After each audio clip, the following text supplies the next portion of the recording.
দর্শক, সরাসরি আমরা সচিবালয়ের যে প্রবেশদ্বার শিক্ষা ভবনের সামনে অবস্থান করছি এবং এই মুহূর্তে আপনারা দেখতে পাচ্ছেন এই সচিবালয়ের এই প্রবেশদ্বারটিতে অবস্থান নিয়েছে জুলাইয়ের আহতরা এবং তারা MIS এর দাবি সহ নানা দাবিতে তারা এই সচিবালয়ের যে গেট রয়েছে সেখানে যেতে চাইলে এখানে কিন্তু পুলিশের কথা বলে আপনি সেটা সংযত হন, তাকে বোঝানোর চেষ্টা করেন।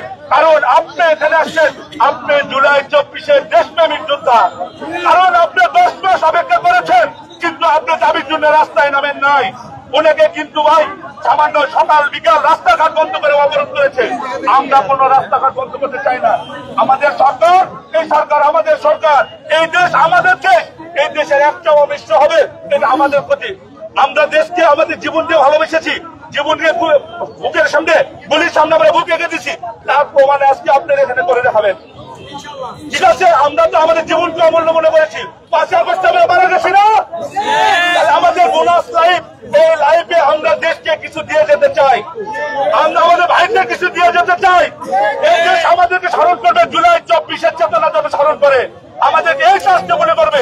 আমরা আপনাদেরকে আদর করবো, প্লিজ আপনারা আমার কথা শুনবেন, আপনারা ধৈর্য থাকবেন। আমাদের আশা ইনশাল্লাহ আমাদের গভর্নমেন্ট আহত ব্যক্তি যাদের চোখ নষ্ট হয়ে গেছে তারা কিন্তু বিষপান করতে বাধ্য হয়েছে। কেন বাধ্য হয়েছে?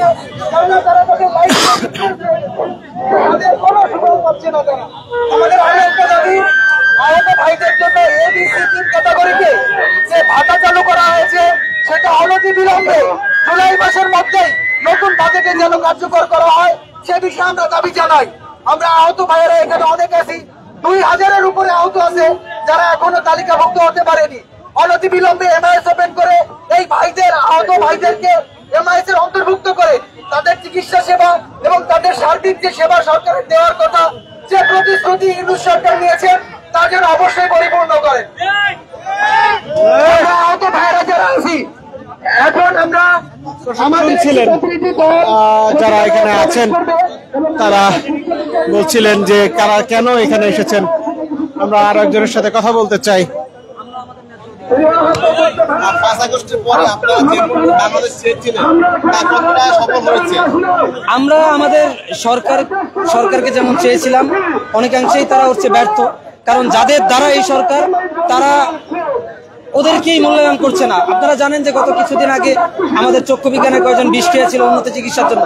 এই চিকিৎসার জায়গাতেও বাধাটা হচ্ছে মূলত সচিবরা এবং হচ্ছে তাদের আমলাতন্ত্রের যে জায়গাগুলো আছে ওই জায়গা থেকে বিভিন্ন জটিলতা দেখায়। এবং এছাড়াও দেখা যাচ্ছে যে আমাদের যে ভাইদের MIS হয় নাই তাদেরকেও বোঝাচ্ছে যে ভুয়া আহত ঢুকে গেছে, আপনাদের অন্তর্ভুক্ত করতে কঠিন হবে। এই যে বিভিন্ন রকমের অজুহাত, এই অজুহাত গুলা দেখাচ্ছে হচ্ছে বিভিন্ন সচিব এবং তার যে কর্মচারী তারা।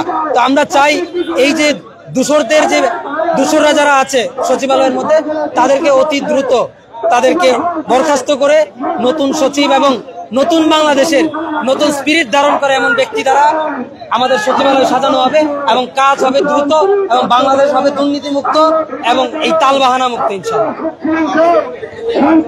দর্শক শুনছিলেন আহতদের কথা, তারা যে দাবিতে সচিবালয়। Immigration to Canada.